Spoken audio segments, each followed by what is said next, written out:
여러분, 저 오늘 환율 확인하다가 진짜 한숨이 나왔습니다. 원달러 환율 1,530원.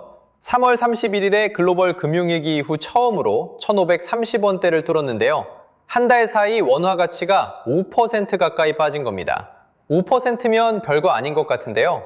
여러분, 월급이 300만 원이면 실질 구매력이 15만 원 줄어든 겁니다. 매달 15만 원씩 누가 가져간 거예요? 범인이 누구냐? 지금 중동에서 터진 전쟁입니다. 유가가 한때 사상 최고치인 144달러까지 폭등하면서 물가, 달러, 환율이 도미노처럼 무너졌는데요. 어제 4월 8일에 휴전 소식이 전해지면서 유가는 잠깐 한숨 돌렸습니다. 그런데 휴전 다음 날부터 균열 조짐이 보이고 있어요. 오늘 이 도미노가 어떻게 여러분 통장까지 도달했는지, 휴전 이후 지금은 어떻게 돌아가고 있는지, 그리고 지금 뭘 해야 하는지까지 정리해드리겠습니다. 2월 28일, 미국과 이스라엘이 이란을 합동공습하면서 전쟁이 시작됐습니다. 그런데 이 전쟁이 터지자마자 세계 경제에 직격탄을 날린 곳이 있습니다. 바로 호르무즈 해협입니다. 호르무즈 해협이 뭐냐? 쉽게 말하면 전 세계 석유가 지나가는 고속도로입니다.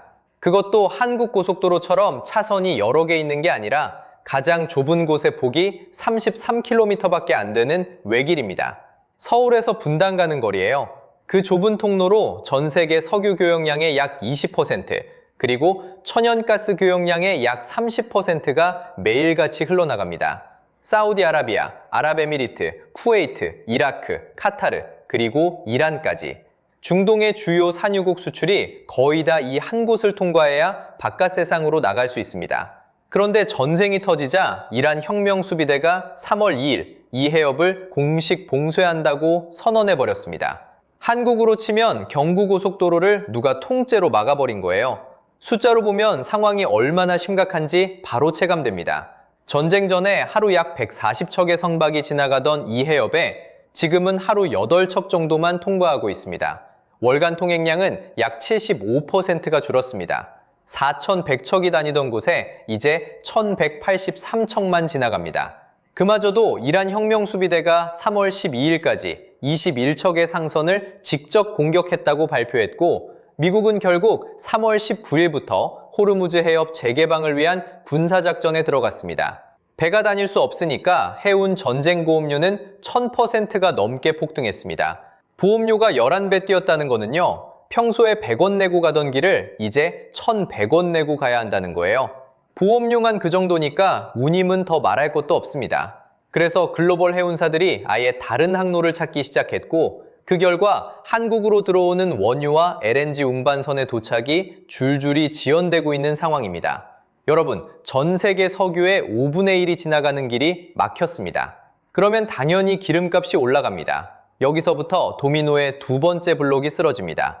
전쟁이 터지기 전 국제 기름값의 기준이 되는 브렌트유 가격은 배럴당 60달러대였습니다. 그런데 호르무즈 해협이 막히면서 3월 말 100달러를 돌파했고, 4월 7일에는 현물 가격이 배럴당 144달러까지 치솟았습니다. 이건 1987년 이 가격 지표를 집계하기 시작한 이후 사상 최고치입니다. 이게 얼마나 심각한 수치인지 비교 한번 해드리겠습니다. 2022년 러시아 우크라이나 전쟁 때 유가가 배럴당 130달러까지 갔습니다. 그때 전 세계가 에너지 위기라고 난리가 났는데요. 이번엔 그 기록을 14달러 더 넘어섰습니다. 그때 충격을 이미 추월한 수준이 된 겁니다. 그런데 4월 8일에 큰 변화가 있었습니다. 4월 7일에 파키스탄의 중재로 미국과 이란이 2주간의 휴전에 합의했습니다.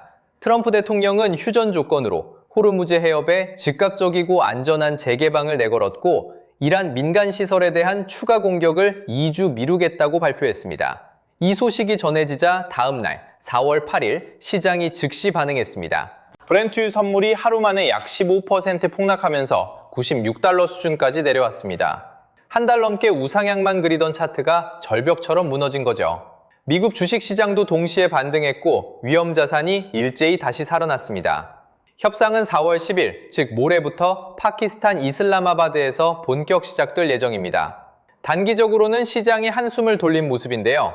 다만 휴전이 얼마나 갈지, 호르무즈가 진짜 다시 열릴지, 그리고 협상이 어떤 결론에 도달할지가 앞으로 몇 주간의 핵심 변수입니다.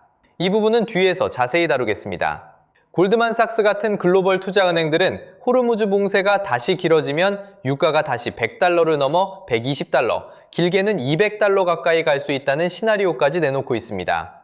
즉 어제 휴전으로 96달러까지 내려온 건 어디까지나 임시 안도이고 휴전이 깨지면 즉시 다시 튈 수 있는 구조라는 겁니다. 기름값이 이렇게 오르면 뭐가 달라지느냐? 여러분이 매일 사는 물건의 가격입니다. 그리고 이게 바로 달러가 강해지는 이유와 직결됩니다. 여기서부터가 이거 진짜 중요합니다.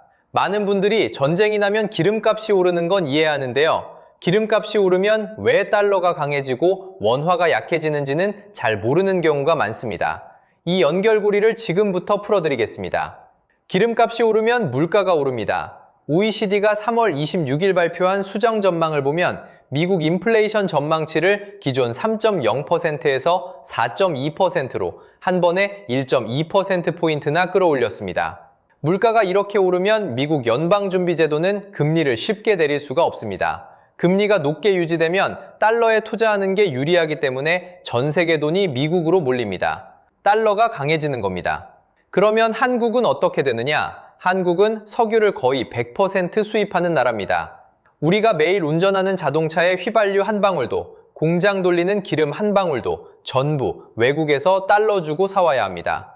그래서 기름값이 오르면 석유를 사기 위해 달러를 더 많이 써야 하는 구조가 됩니다. 작년에는 100배럴 사는데 6,000달러였다면 지금은 같은 100배럴이 14,400달러입니다. 2배 넘게 들어가는 거예요. 그 달러가 어디서 나오느냐? 한국은행 외환보유고에서 빠져나가거나 시장에서 달러를 사야 하는데요. 어느 쪽이든 한국에서 달러가 빠져나간다는 뜻입니다. 달러가 한국에서 빠져나가면 원화 가치가 떨어집니다. 마치 저수지에서 물이 빠지면 수위가 내려가는 것과 같습니다. 실제로 유가가 10% 오르면 한국 제조업 생산 비용이 0.71% 증가한다는 분석이 있습니다. 지금 유가가 60% 넘게 올랐으니까 그 영향이 얼마나 클지 짐작이 되실 겁니다. 단순히 주유소에서 휘발유 값이 비싸지는 정도가 아니라 화학, 철강, 항공, 해운, 물류, 식품 가공까지 거의 모든 산업의 원가가 동시에 오르는 거예요. 그러면 기업들은 그 비용을 결국 소비자 가격에 얹게 되고 그게 우리가 마트에서 느끼는 장바구니 물가가 됩니다. 한국은행도 국제유가 상승이 인플레이션을 키우고 성장을 둔화시키면서 외환 변동성까지 높인다고 경고했고 정부는 이미 유류세 추가 인하 카드까지 검토 중인 상황입니다. 결과적으로 원달러 환율이 3월 31일 장중 1,530원을 돌파하면서 글로벌 금융위기 이후 최고치를 갈아치웠습니다.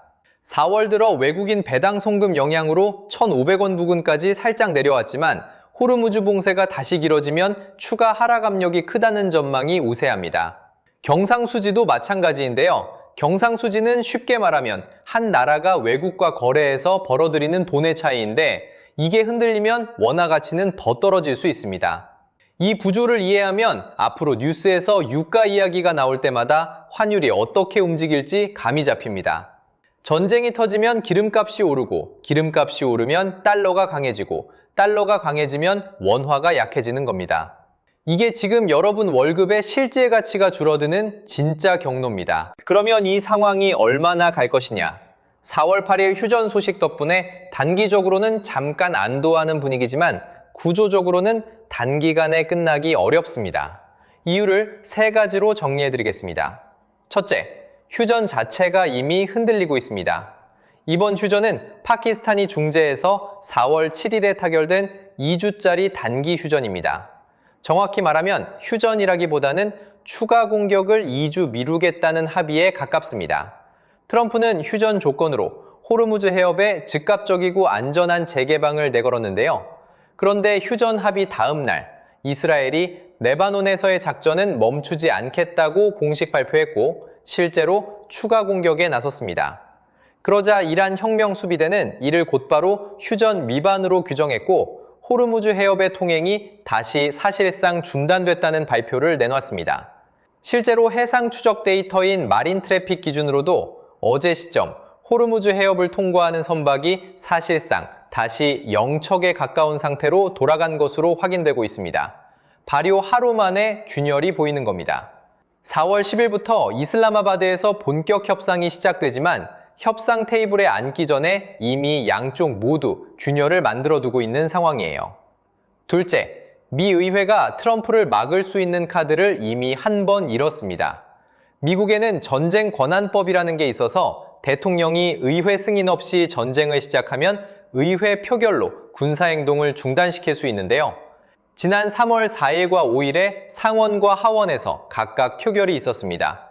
상원은 53대 47, 하원은 219대 212로 모두 부결됐습니다. 하원에서는 단 7표 차이였지만 결과적으로 트럼프의 전쟁 권한은 그대로 유지되고 있습니다. 셋째, 트럼프 지지율은 빠지고 있지만 정책을 바꿀 만큼은 아닙니다. 로이터 입소스 조사에서 36%, 이코노미스트 유고부 조사에서 35%를 기록했고 폭스뉴스 조사에서는 비호감도가 59%까지 올랐습니다. 두 임기 통틀어 가장 높은 비호감도인데요. 그런데도 핵심 지지층은 70%대 후반을 유지하고 있어서 지지율 압박이 곧바로 정책 전환으로 이어지긴 어렵습니다. 다만 한국 경제의 밝은 부분도 분명히 있습니다. 반도체 수출입니다.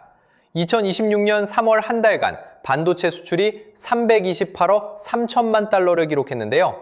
사상 처음으로 월간 300억 달러를 돌파했고 전년 동월 대비 151.4% 폭증한 수치입니다. 3월 전체 수출도 861억 3천만 달러로 월간 사상 최대치를 새로 썼습니다. 월간 수출 800억 달러를 넘은 것도 사상 처음입니다. 그 배경에는 메모리 반도체 가격의 폭등이 있습니다. 1년 전 1.35달러에 거래되던 DDR4 8기가비트가 지금은 13달러 수준입니다. 1년 만에 약 863% 폭등한 거예요. 낸드 플래시도 7배 가까이 올랐습니다. 그러다 보니 한국 전체 수출에서 반도체가 차지하는 비중이 38%까지 치솟으면서 역대 최고 수준이 됐고 한국개발연구원 산하 암로 같은 국제기구는 올해 한국 성장률 전망을 1.9%로 일부 상향했습니다. 이게 바로 한쪽 다리는 튼튼하다는 얘기인데요. 문제는 다른 한쪽 다리, 즉 유가와 환율 쪽이 너무 심하게 흔들린다는 점입니다. 반도체 수출이 아무리 잘 돼도 환율이 1,500원대를 계속 유지하면서 수입 원자재 가격을 올려버리면 결국 우리 일상 물가는 잡히지 않습니다. 한쪽 다리만 튼튼한 사람이 무거운 짐을 지고 오래 서 있을 수는 없는 거예요.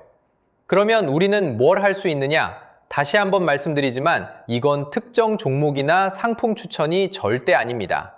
교육 목적으로 글로벌 투자은행들이 공통적으로 언급하는 달러 강세 시기의 대응 방향만 정리해드리겠습니다. 큰 방향은 하나입니다.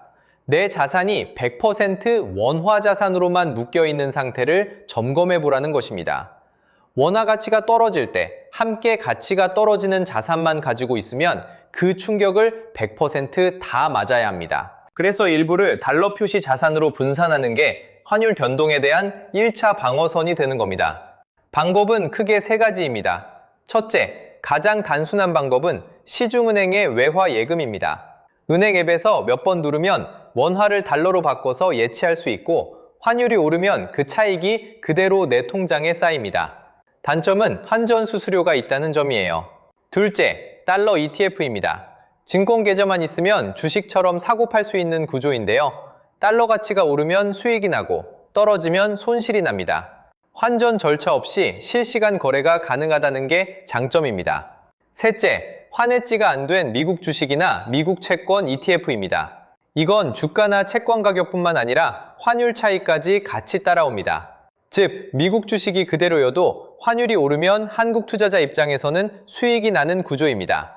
물론 어떤 상품에 얼마를 넣을지는 각자의 상황과 위험 감수 성향에 따라 완전히 다릅니다. 휴전이 정상화돼서 환율이 다시 1,300원대로 내려간다면 손실이 날 수도 있다는 점도 반드시 함께 고려해야 합니다.